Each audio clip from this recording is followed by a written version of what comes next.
Hello and welcome to the Film Pulse Podcast. This is episode number 371. My name's Adam Patterson. With me today we got Kevin Rakestraw. Hey, Kevin.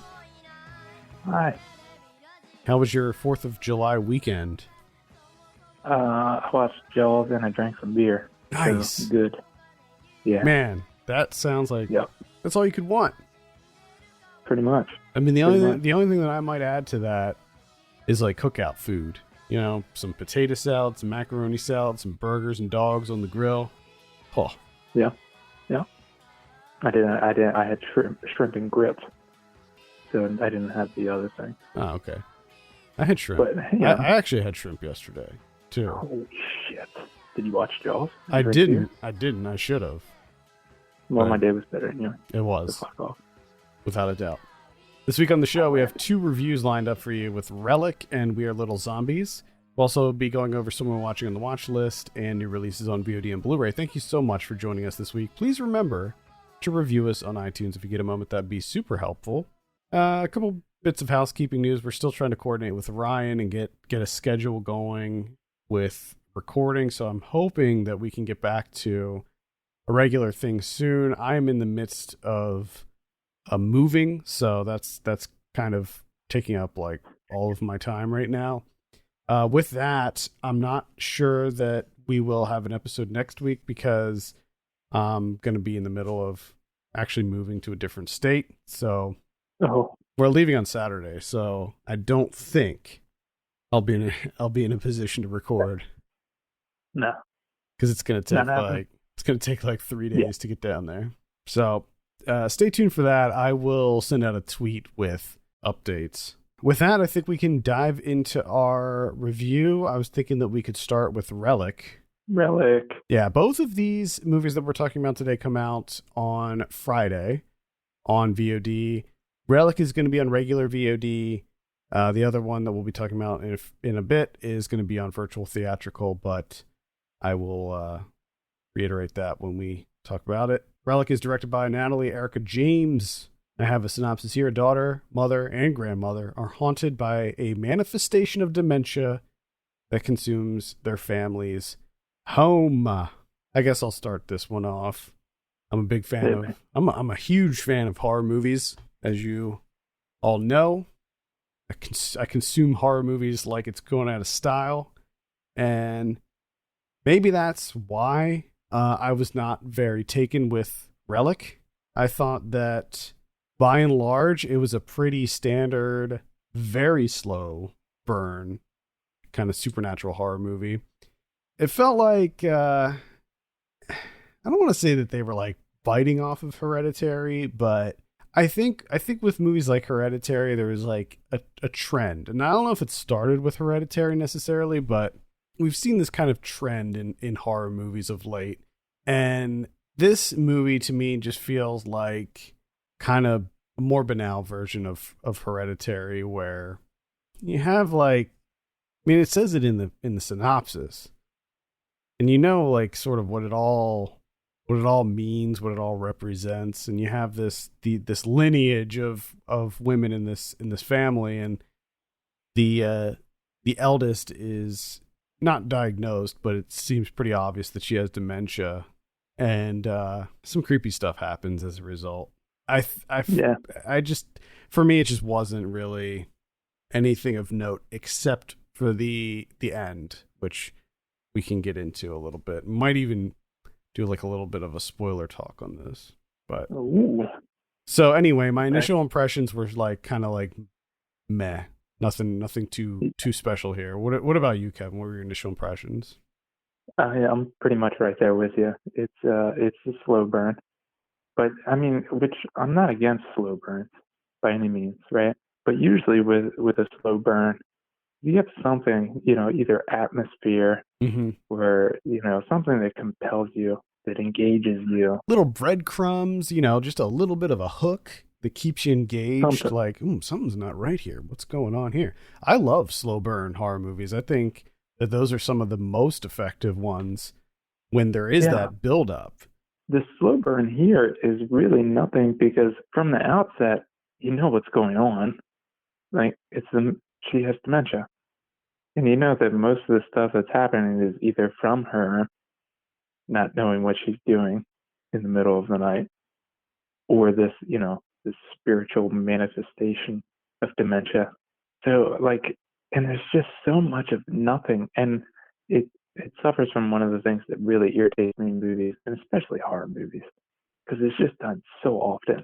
Is like one character will get a piece of information that's really like it's big news, it's big stuff that should be shared with everyone in the house, and they don't share it ever. They're just like, oh, I'll keep this to myself. It's just like, why are you not talking to each other? Like, you found a post-it note that says don't follow it. Maybe bring that up. Be like, hey, what are you talking about? What do you mean don't follow it? What are you following? It's just stupid stuff like that, and it's just so much of nothing. And okay, like you, the ending is pretty solid, but it takes forever to fucking get there. And it's not really surprising in any way, because you're just like, okay, now I finally get to see what the bigger picture here of what's going on. I already knew what it was, but now you're just opening the door and showing me the scope of it, and it's like, okay, great, but it's not really surprising in any way. I thought there was going to be more to it than that. I thought that there was going to be a little bit more mystery, a little bit more intrigue, because I can't remember where it was. Maybe it was like a marketing email I got or something that was talking about like a curse that's passed down from generation to generation. And then this movie is about like 3 generations of women under this one house and how this curse affects them. And it's like, I thought there was going to be more of that. Like, I thought it was going to be an actual curse, and that curse represented dementia, but it's not that. It's much more surface level than that. And it's just, dementia being hereditary. Yeah. Like that. The curse is dementia in this case. And yeah, I wanted it to be more like, I wanted the dementia, this manifestation. I wanted the metaphor to be something a little bit more obtuse, And I mean, we've seen it before. There's been a handful of movies that have done, horror dementia. Yeah, there was a movie, I believe it was called Dementia. Well, there's what is it? The Taking of Deborah Logan. Mm-hmm. Is kind of the same thing. If I'm thinking of the right movie, pretty sure it's that one. Yeah, that's the one. Yeah, there was a movie in 2015 called Dementia with Gene Jones, and I think that was one of the first like horror movies I saw that used dementia as a device for horror, and I thought that they did it pretty good in that movie. But by the time that Relic comes out, this is just kind of more of the same. Yeah. Now, but it's also at this point in time, not only is it not fresh, but we're getting to the point now, at least for me, where it feels almost kind of damaging, and in a way kind of more harmful to like dementia as an actual thing, kind of like making it into this, where it's kind of like got this J horror aspect where she's like, this disgusting creature crawling on the floor and her hair's falling out and she's joints going all over the place. And it's just like, is that what you think dementia is? Like, it's just a person that's lost, like, in their own mind. Like, it's not this disgust. Like, why do we keep demonizing it like this?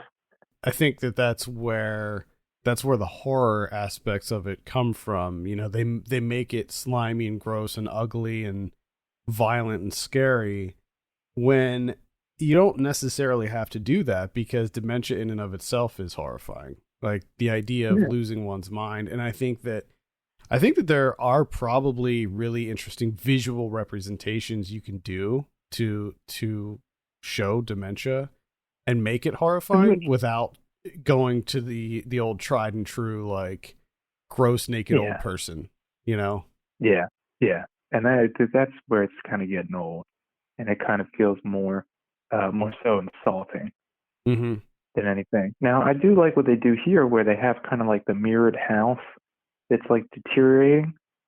Yeah, like that's very interesting. I like that. I like that thematic visual that they came up with. But again, it felt a little bit, too little, too late. to be clear, like I think that certain visual flourishes and decisions that they made in this, I think that they were effective. Like the whole rotting underneath the skin and stuff, like that whole thing was really effective and insanely creepy.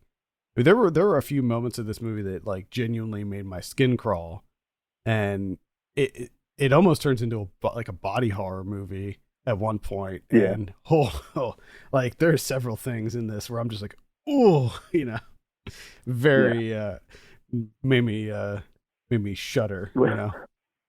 I do. I don't know if I like it necessarily, but I do find it interesting that there's a whole host of horror films, especially with like haunted houses or things affecting people in some way, supernatural things. Like I love how there's always the out, like very early on, where you're just like, well, there's black mold in the house. That's what's going on here. Like, you guys need to get out of there. It's like that that quote, like every movie. It's that quote that quote unquote documentary about the guy who buys who bought that house, and like all of the people that were like having problems, and it was because it was just infested with black mold. Yeah, just get out of the house. There's black mold everywhere.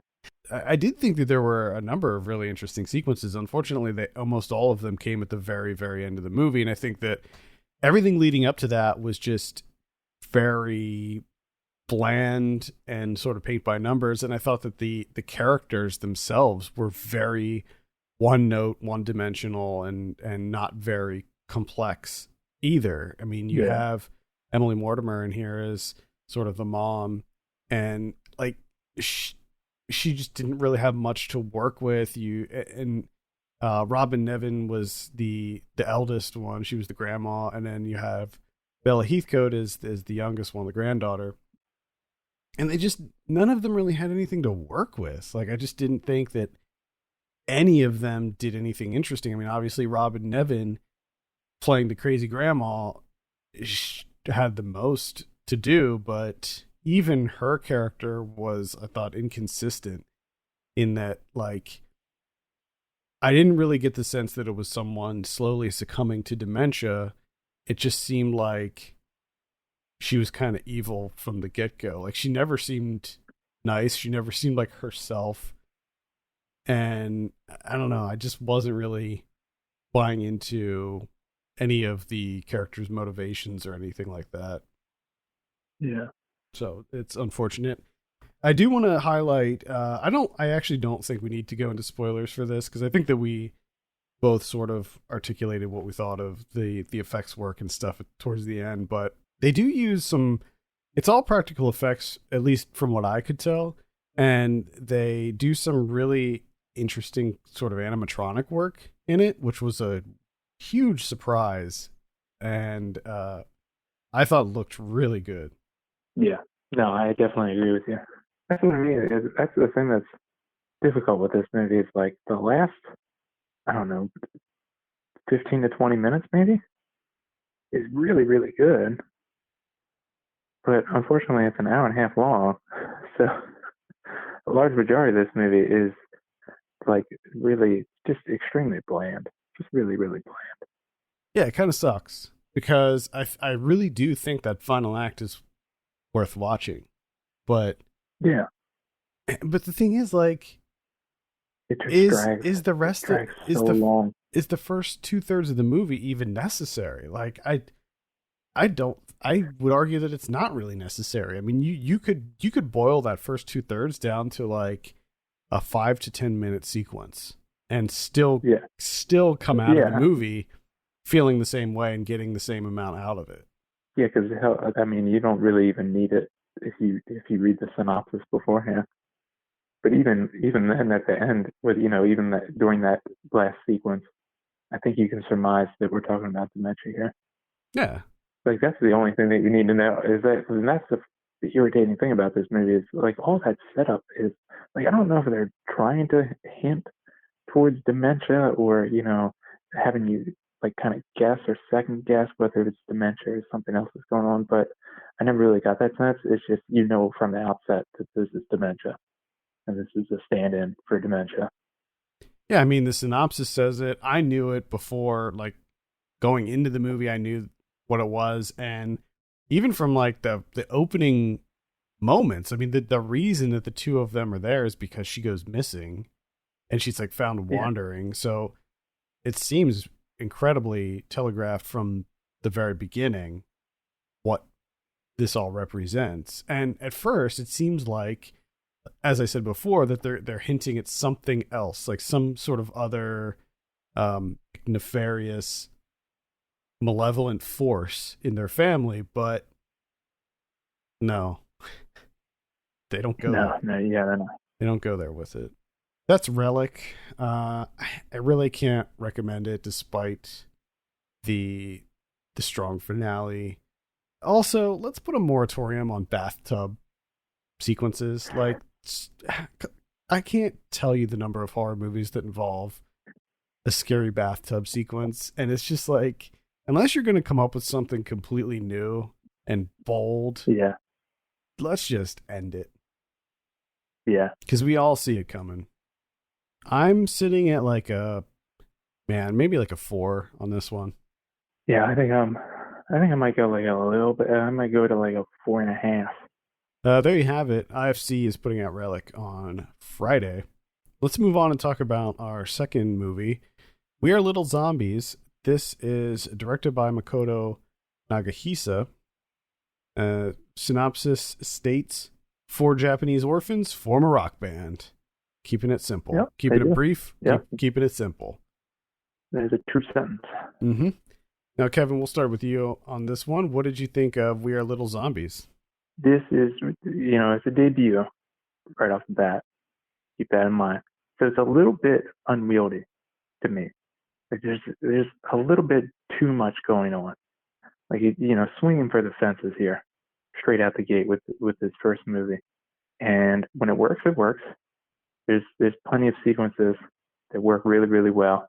Apparently, this is a guy that has done a bunch of music videos, worked for like a advertising agency, which it kind of comes off that that's his background. And again, like when it works, it works. But there's to me, it's almost like he's trying to do too much. There's just so much going on, and after a while, given the runtime and kind of given the meandering nature of this story, it becomes a little bit irritating here and there. It is a little bit of an exhausting movie. Yes. Yeah, there's just so much. I think that this is a movie that is very clearly a debut from a director who has come from the world of music videos, because there's a little bit of everything in this. Like, a lot of it feels like a music video. There are certain times where it feels more like a commercial. There's many different styles. I mean, this is definitely one of these kind of kitchen sink movies where this guy had obviously a ton of ideas for framing, visuals, different transitions, all kinds of structure going on here. And he threw it all in there. He wanted to have it all. And I agree with you. When it works, I think it works. I think for the most part, like overall, this movie did work for me. And I also can kind of understand the sporadic nature of it, where you have this cast of 4 characters and each of them have their own sort of interests and things like that. So the movie's visuals sort of cater towards each character. And so I can kind of get the different visual styles that are thrown in here and all the crazy camera work and stuff, but it is too much. There's way too much going on in this movie, especially because the storytelling there's like so many different tendrils that are happening with the storytelling, where it goes through each of the 4 kids and their background, and then the band, and then like there's these little asides that it'll take, like when it follows the bus driver around. There's certain things like I didn't think that was necessary at all to do that.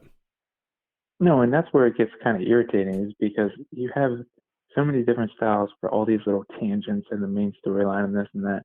And even when you get to like a section like that, it's this like a camera affixed to the front, like upwards to his face, like it's attached to his body, and he's walking around. It's just like it's too much.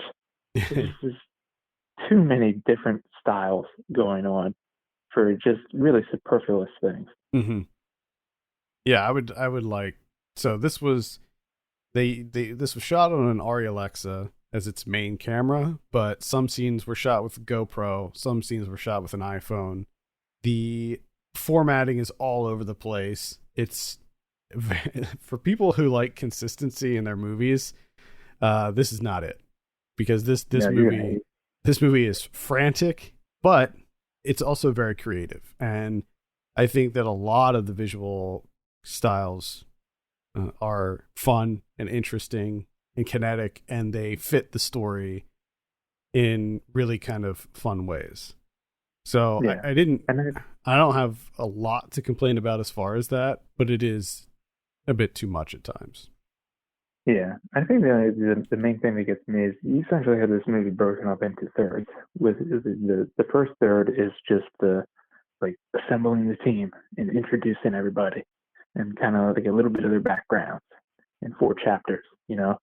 And then the second third is, you know, that obviously them forming the band and them having, you know, it's kind of that telltale, you know, rising fame, and then they end it. And then the third, I'm not even sure what it is. That's where it kind of started to lose me. It's kind of when they came out of the rock band, and I'm just kind of like, what is the message of it? What are we getting at? Like, what are we trying to do? Over the course of 2 hours? And it like the most I could come up with is that like the main kid, you know, that plays the game, the little zombies game, is that like he realizes like, oh, I just gotta keep going even though life sucks. Like that. We're like, really? That was it took 2 hours to come to that, to do that? There's a lot of pretty heavy subject matter discussed here, and because it's told from the perspective of 4 kids, I think that it's interesting to see them handle grief in different ways. And just to step back a little bit, the synopsis obviously doesn't tell you much about this movie at all, but the basic premise is that these 4 kids who are about 13 years old each, they all lose their parents in different ways. So they're all they meet at like the funeral home, and they become friends through this kind of shared loss. And each of them had troubled backgrounds where none of them were really close to their parents, so none of them feel that sort of immense grief that I think most children would, and they're trying to sort of process that. And through this kind of friendship that they spark up, they decide to form a band. And their video that they make, which by the way, I loved their video. I thought that was one of the best scenes in the movie, the actual music video, because it was all done in one shot and there was just so much going on in there. But anyway, their video sort of goes viral, and they get like a manager and stuff, and they become really famous. And then all of a sudden they decide to just stop doing the music and move on, which is sort of, I think, one of the problems of this movie is that it should have ended there, probably. Like, it keeps going. Yeah. And you're just like, okay, wait a minute. I thought this was about these 4 orphans who were starting up a band. They ended the music, so why are we continuing? Like, why does it keep going on past this? And I think it's a movie that had about 3 or 4 different endings, and it just didn't know when They're all present. Didn't know when They're all present. Didn't know when to quit. Yeah, no, it definitely has the feeling of, you know, like you said, there's 4 different endings, and then you can tell like it ended at one point, or so it feels like, and they're like, you know what, let's add 2 more scenes, and then end it. And I was like, well, you know what, I don't know if that works. Let's add 2 more scenes, and it just kind of gets a lot of stuff tacked on at the end here, and that's where it lost me, because I think like once because the original music video that goes viral and they get the fame from, that's when I like kind of sat up in my seat because I was like, okay, this is all like culminating right now. Like all the visuals and all the creativity is all culminating, and this song's catchy as hell, and like this is working now. And then it just felt like unnecessary stuff tacked on after, like you said, is when they decide to call it quits, disband, and then it keeps going, and then it keeps going more and more. Well, yeah, it goes to some kind of surreal territory towards the end too, which I thought again was kind of a cool visual, but didn't really amount to much. No, because it just, again, it like it was their point to the surreal nature or the surreal visuals, and it didn't feel like it was. It was just like, okay, here's an opportunity to put in some pulsing brains. And you're like, okay, I guess, like, kudos. They look decent. Again, I like the overall story, and I like the overall message behind it. You have these 4 unique kids dealing with this trauma in their own way, and I thought that was all done very well. And I like the score. I like the sort of video game aesthetic of everything. I like the chiptune score. Thought that all the music was really quite good. The opening title sequence was awesome. The sort of 8-bit style opening. That was all really cool. So there's a lot that I really enjoyed with this, and I think that overall it was extremely entertaining. I just think it was a little bit messy and probably could have been cleaned up quite a bit and trimmed down to make it a little bit more concise. Yeah, it's just a bit much. It's a bit overwhelming at times. Yeah, it did make me really, really, really yearn for going back to Japan, though. Oh, I mean, I can imagine. It's just, but it's also a bit nauseating in a way with it. Like, and I'm all for creativity, but sometimes it's like, okay, you gotta let it just breathe and just not have anything like flashy or creative. Like just little lulls, please. Yeah. Very high energy, this movie. Yeah. It reminds me of like a kid show where everything is just going full throttle, like full energy all the time. Like when you're a kid and you just run everywhere you go. Like at least that's how I was, and I think probably everyone was, where when you're a kid, you just run everywhere. Can you imagine that? Like just running everywhere you go now? Like even, I just got to go get the mail. I'm just going to run. Just going to run there. No. You know how much my body would hurt? That's how it was back then. You just run everywhere. And I remember at one point when I was really young thinking like, why doesn't everybody just run everywhere? Why are people walking? It just seems like such a waste of time, and you can just run everywhere. That's probably why you end up feeling so terrible when you get older. Probably. Because so much unnecessary running at a young age. Just destroying your knees, but you don't feel that until 30 years later. Yeah, that's probably what it is. So that's We Are Little Zombies. Let's go ahead and give this a score. Kevin, what are you going to give this out of 10? I give it like a 6. I'm right there with you. I'm like at a 6.5 on this one. I do recommend checking it out, despite it being a little rough around the edges. I think that it is still pretty fun watch, and it's certainly unique. I mean, we are coming off of a movie that is pretty not unique in every single way to a movie like this, where there's very few movies that I can compare it to. So that's a win in my book. Yes. Again, that's We Are Little Zombies. Oscilloscope is putting that out on virtual theatrical on Friday, so give it a look. All right, let's move on and talk about someone we're watching. I don't remember whose turn it is. We had a week off, so I'm not sure. I think it's you. I think it's going to be me. Okay. Now, I watched Pacific Heights from 1990. from John Schlesinger, the same British director, Marathon Man, Midnight Cowboy, Billy Liar, all those. So this is the movie that got me wanting to watch Money Pit, which I know is something that you fulfilled this week. Completely by coincidence, too, by the way.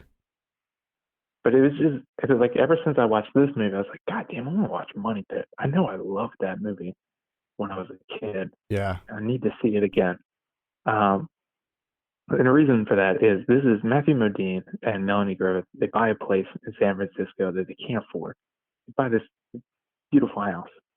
They pretty much empty out their savings to buy this thing. They can't afford it. So what they're going to do is rent out the 2 spaces below on the first floor.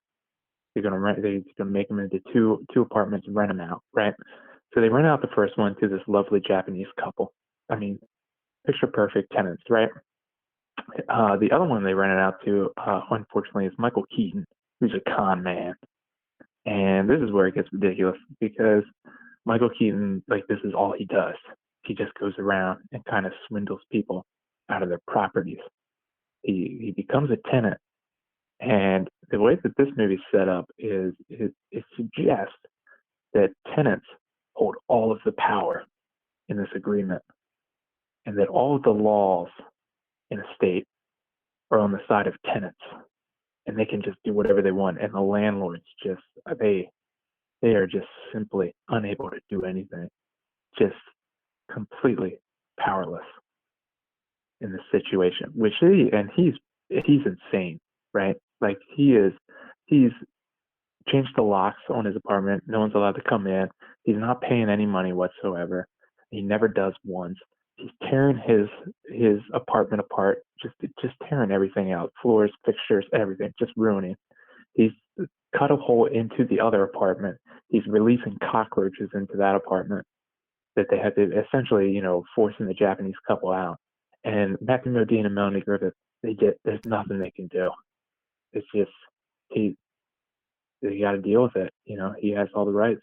He's protected by law, which is just insane to me because tenants have like no power whatsoever in real life. So it's just kind of this weird viewing experience. And also Michael Keaton it's really interesting watching him because he's kind of this like sociopath. He's really creepy. He keeps kind of goading Matthew Modine into violence, and he really hams it up while Modine is like beating the shit out of him, which is kind of, I don't know if it was supposed to be funny, but it's really funny. I don't know if that's intentional, but just like the faces that he made, he really hams it up as he's getting the shit kicked out of him by Matthew Modine, which is just, it's kind of funny to watch. And it just escalates and just gets completely out of hand. And it's a ridiculous movie. It's not that good, but at the same time, it's entertaining as all hell. I'm going to have to watch this. I've always wanted to watch this, but since I saw Money Pit now, I kind of want to see this. And by the way, I told you when I was watching Money Pit, that movie really holds up. Like I'm glad to hear it. That was a movie that I also loved as a kid, and I was laughing hysterically at some of the scenes in that movie. So it definitely holds up. Good. How did you watch this, by the way? I got it delivered by mail from Netflix on the DVD. Okay. A little envelope. They do that now. Okay, I'll have to hit up the old... I would like to know, like, me and how many other people still get the DVD mailers. I think Ken still has the DVD package. Yeah. Nice. Good. I wouldn't be able to do the DVDs. I'd be able to do the Blu-rays, but the DVDs are just too low quality. I just can't deal with that in my life. I sometimes have to watch DVD screeners, and they're just so, it's just so bad. Like, they just look so bad to me. Yeah. Anyway, I saw Aquaslash. This is directed by Renaud Gauthier. This is a Canadian horror movie about a murderer that is stalking the people at a water park. And it's got a bit of an 80s slasher vibe to it. And the weird thing is, like, I could never quite tell if this movie was deliberately trying to make itself like a bad 80s slasher, or if it was trying to make like a serious horror movie. I could never tell. Because if it was trying to be a really bad 80s slasher, I guess it worked in that regard. But some of the stuff that happens in this movie is completely incomprehensible. Like the actions of the characters, the dialogue, it is so stupid and ridiculous. But there's some kind of fun things that happen. Interestingly, it's not so much about a killer who goes around picking off these water park people one by one. It's more about like one thing that he does that kills a whole bunch of people at once. So in that regard, it's a little bit different.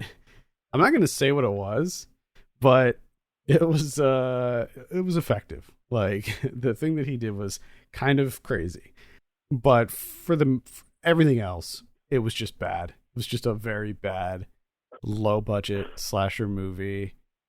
That, I mean, maybe if they had it take place in the 80s, it would have been a little bit more effective, or if they were able to like shoot it, make it look like an older movie or something to make it feel a little bit more dated. But I can't recommend it. It's quite bad. At any rate, it's called Aquaslash, and it is on VOD right now. I watched Hyenas, 1992. Hyenas, currently on Mubi. You can watch it, remaster from the Senegalese legend, Triple Diab Lambete. And this movie, I think I might have found the movie, or at least for the time being, like as I was watching it, it really got me back into movies. This movie is just fucking perfect in every way, to be honest. It's based on a play by Friedrich Dürrenmatt. So what it is this very, very poor village, and they're in dire straits, right? Just, they have nothing. And a extremely wealthy woman returns to the village. She left decades earlier. She's returning.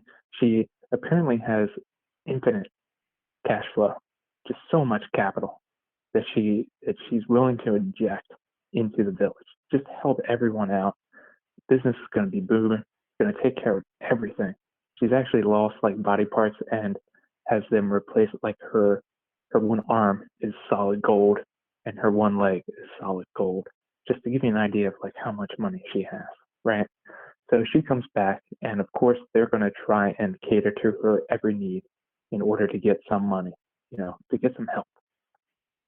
And the main guy that's going to help them is Strawman, who runs like this. He runs a store / bar type thing, and he knew her really, really well. They were in love with each other as teenagers before she left. So they're kind of counting on him to make this work. Well, they find out pretty quickly that she's going to help them. She's going to give them all the money that they could ever want, right?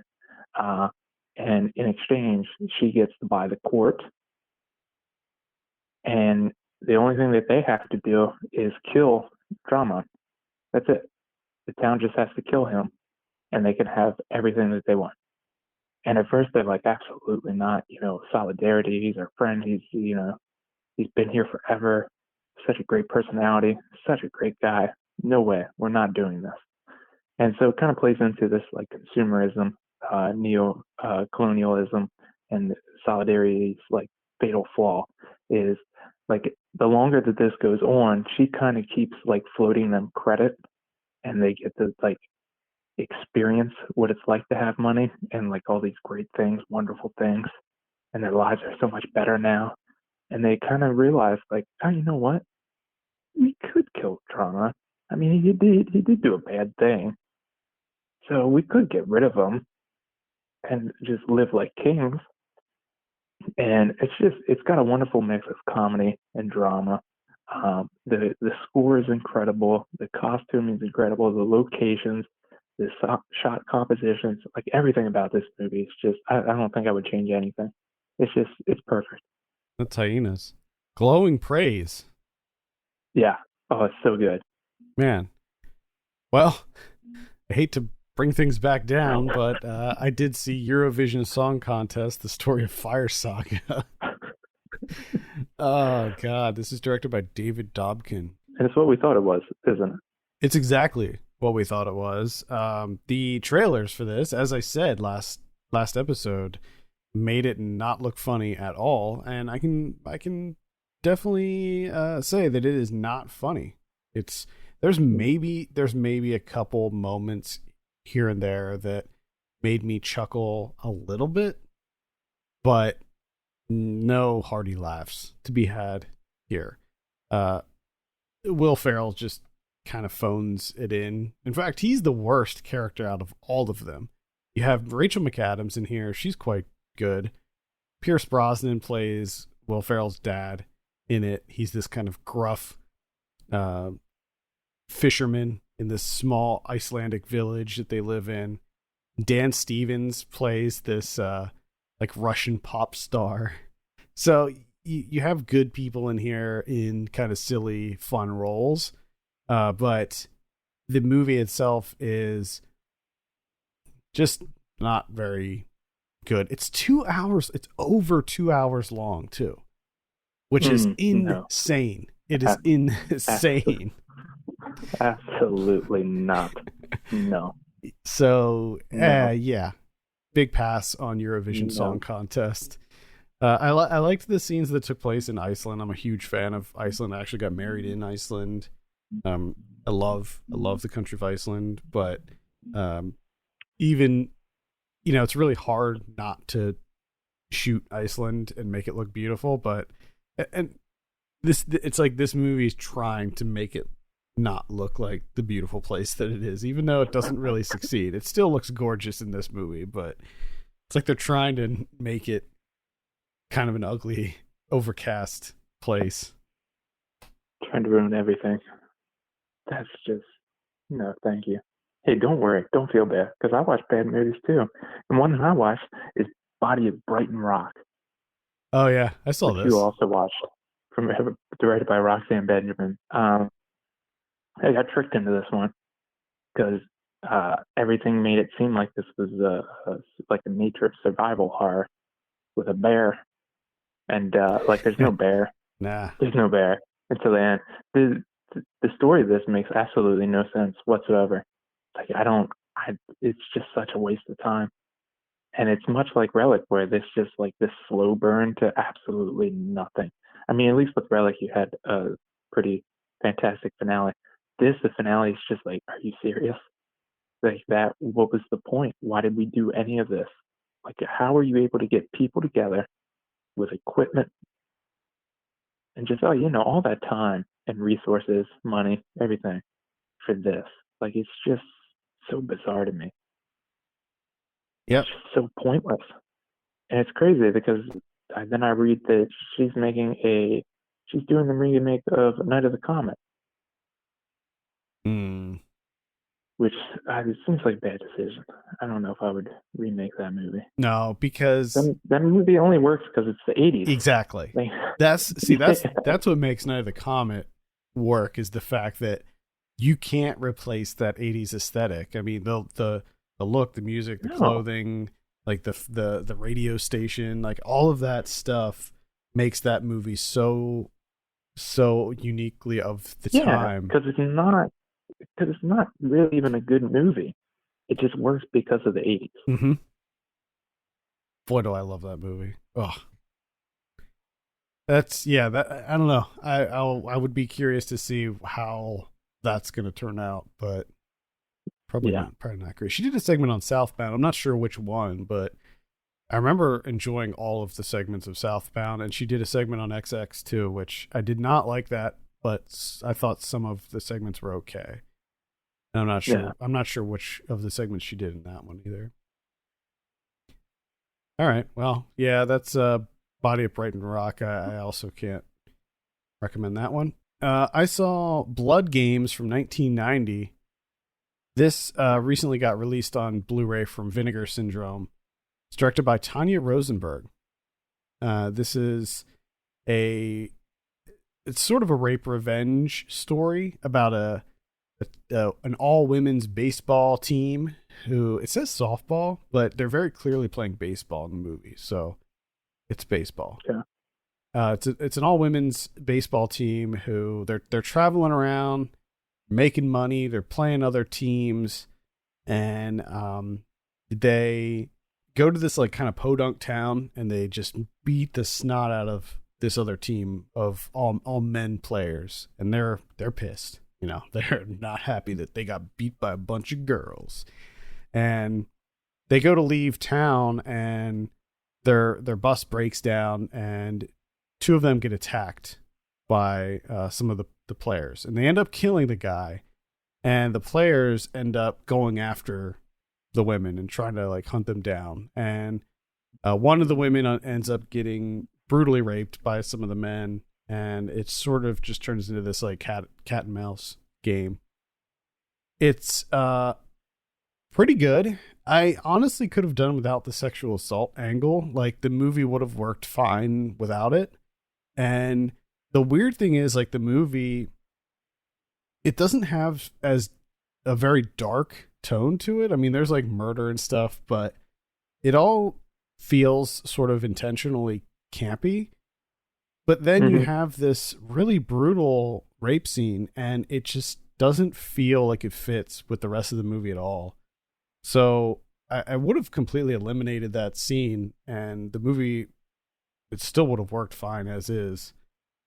But other than that, I had a pretty good time with it. It's obviously not a good movie per se, but it is tremendously fun to watch.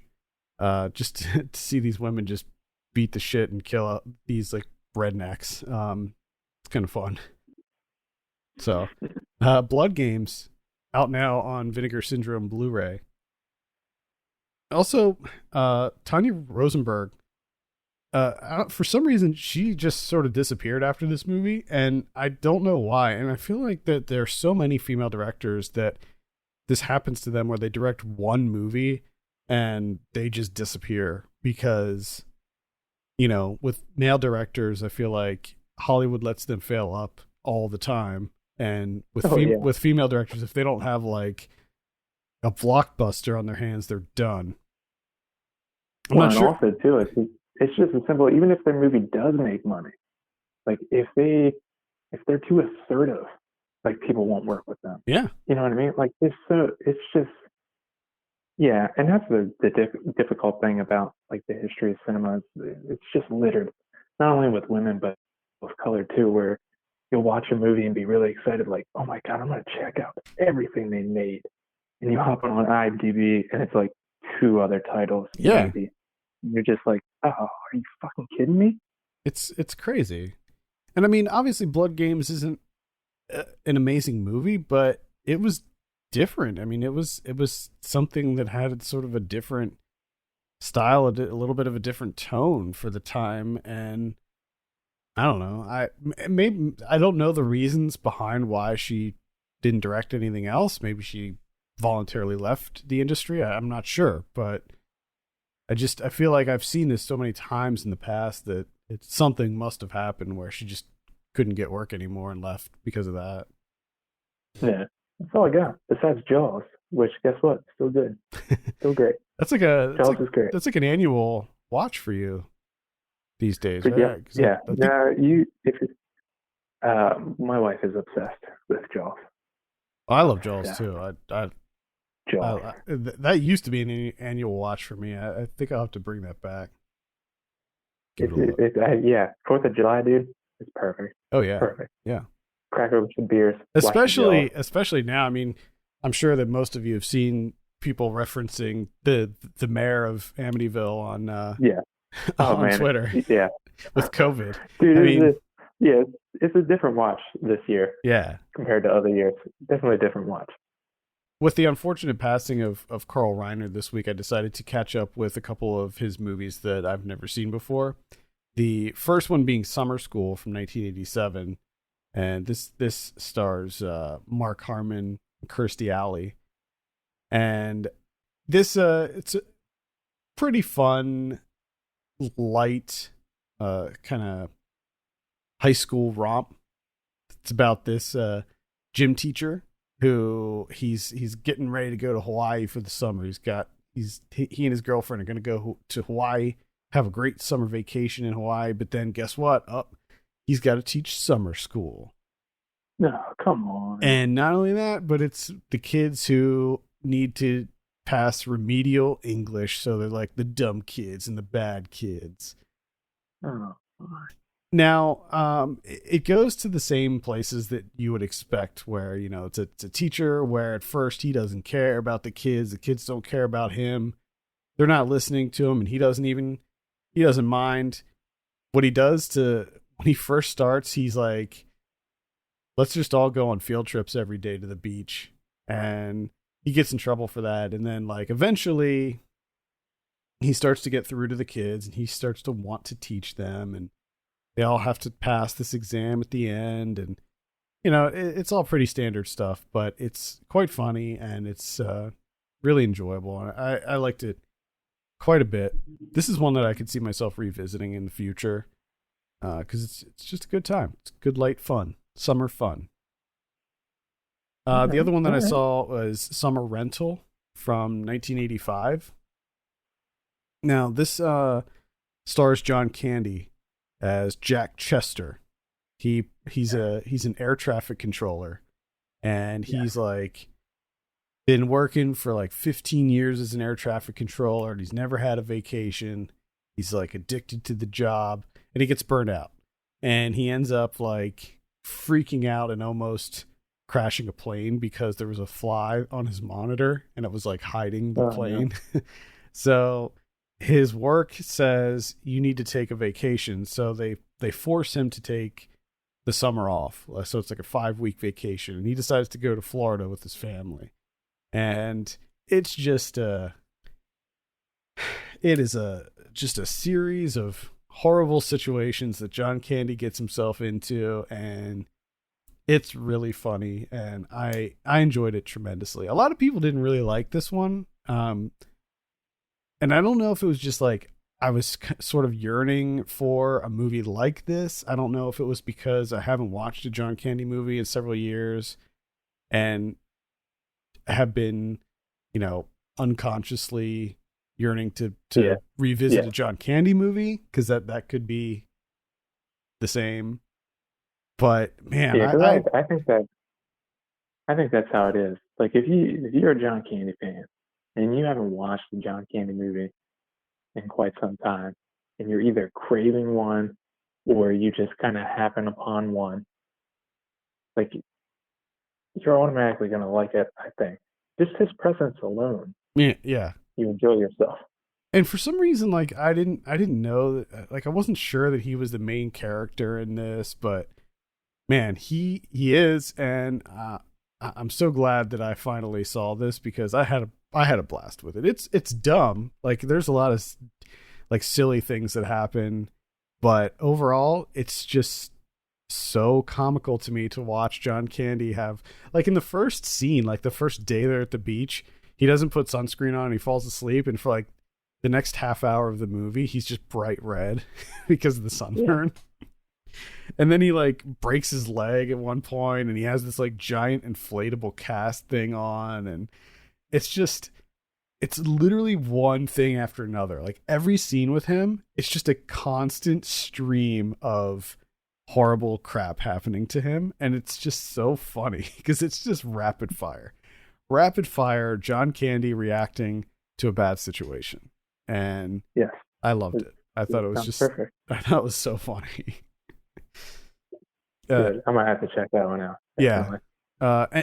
Again, this is Summer Rental, and I rented this on Vudu, actually, so you can rent it on Vudu. I think it's on Amazon too.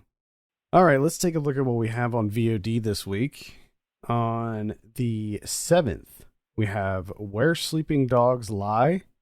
We have The Medicine, which I believe is a documentary about ayahuasca. We have Secret Weapon. Battlefield 2025, Fighting for Our Survival is the tagline of that one. We have Homewrecker. That's a sort of this comedic thriller. Did not enjoy that one. I saw that at some film festival last year and did not like it. We got Browse. This is a thriller with Lucas Haas.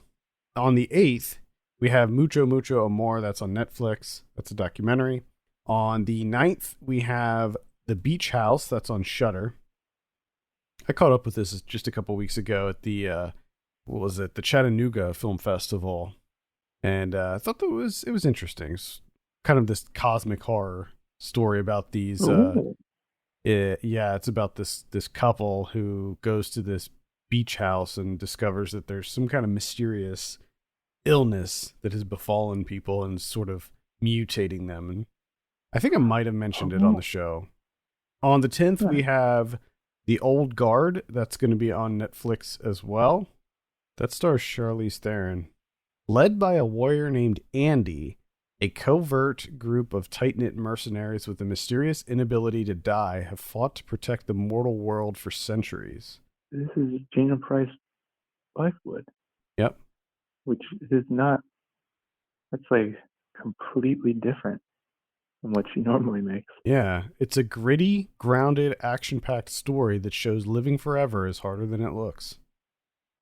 Huh. Yeah, I'll give it a look. Why not? It looks very young adult, but maybe not. Let's see. We also have Money Plane. This is an action movie with Denise Richards, Kelsey Grammer, and Thomas Jane. That's exactly who you would think would be in this movie called Money Plane. It's an explosive casino heist in the sky. Oh my goodness. So wrap your head around that. Wow. We have First Cow coming out.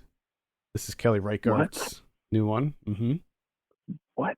Yeah, A24 finally. They finally decided, you know what? This is not going to happen for us in theaters. Let's just put it out on digital. I love how like I was going to say Stuck Up, and then I was going to retract that, but I'm still going to stick with Stuck Up. I love how Stuck Up A24 is, where they just flat out refuse to release any of their stuff on digital first. Like they have to be in theaters. It's so funny too, because they have those movies, and then they have the whole other 50% of their lineup is like direct TV bullshit that they don't even fucking care about and don't even talk about. It's like they're such a weird company. Yeah, I like them, but yeah, they make some strange marketing decisions. We also have Volition. This looks like a sci-fi thriller. According to the poster, it says a time-bending sci-fi thriller, so there we go. Still a little bit of time-bending happening there. Haven't seen a good time travel movie in a while. No, because it's played out. Yeah, maybe somebody needs to, revitalize that shtick. I think they need to. I think you need to wait though. I think that's the perfect thing. You gotta wait like a couple years. Yeah, and then somebody like some crazy director is going to come out with something that's just going to twist it up. I mean, Tenet looks like it involves time bending a little bit. I fucking love bending time, dude. Yeah. We have Bloody Nose, Empty Pockets. We have Olympia. This is a virtual theatrical release. It's a documentary about Olympia Dukakis. We have Relic coming out. Let's see. Archive. This is another sci-fi movie starring Theo James and Stacey Martin. Are they bending time at all? It looks I mean, this is purely judging from the marketing materials here, but it looks sort of like an Ex Machina type movie. It's AI thing. Yep. Yeah. His goal is to be reunited with his dead wife, so he's like trying to make a robot version of her, some nonsense. That's not gonna work out. No, he wants it to. No, it's not. Definitely not.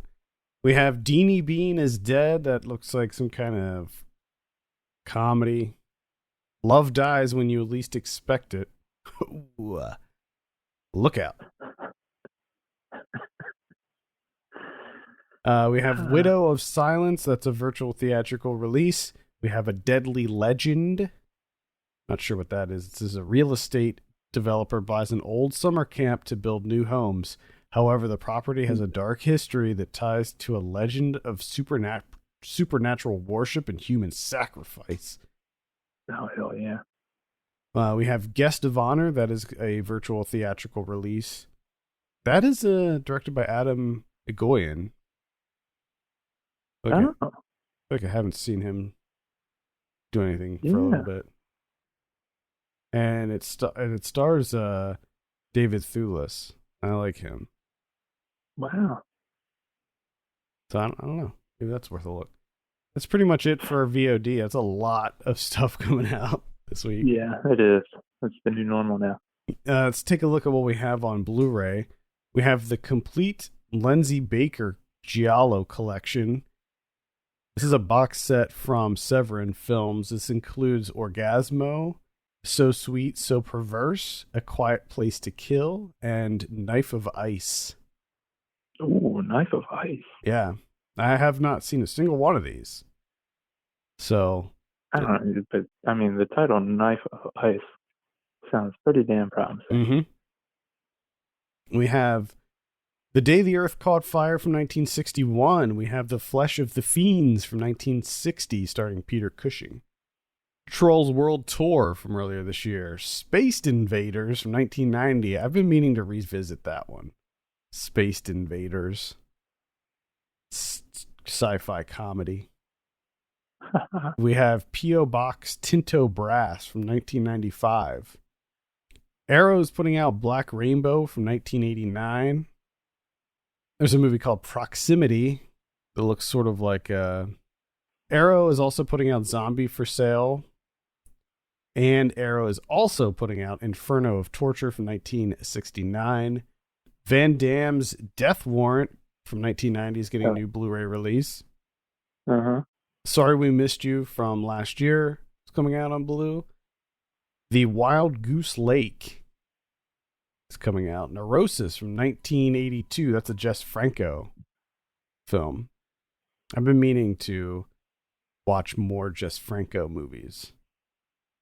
You should. Maybe this is a good opportunity. Yeah. You have plenty of time. Yep. Go-Go Mania from 1965. Blood and Money from earlier this year. That's the Tom Berenger one. Yes. It's not a sniper movie, but it looks like he is a sniper in it. So. Yes.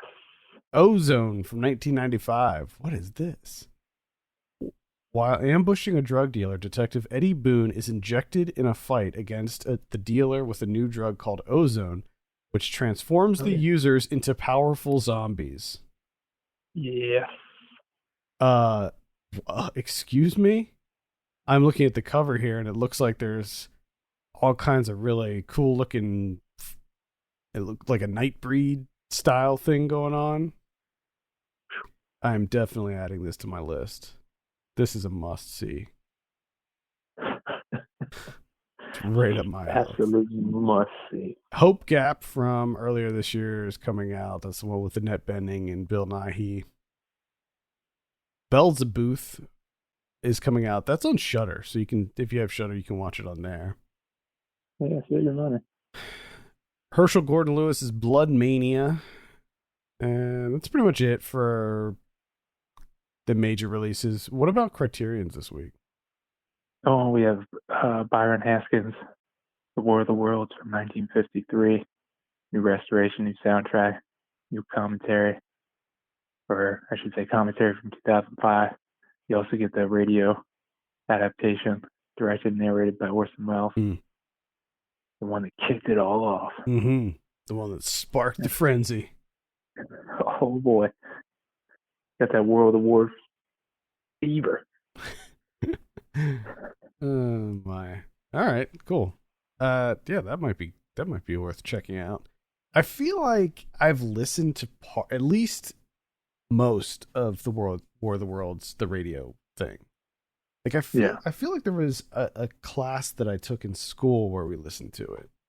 But I could be like misremembering that. All right. I think that's going to do it for this week. Thank you so much for listening. You can send us your questions and topics to podcast@filmpulse.net. You can follow us on Twitter @filmpulsenet and @filmpulsekevin. And if you have a minute, consider reviewing us on your podcast platform of choice. For Kevin Reichstrahl, my name's Adam Patterson. We'll see you next week.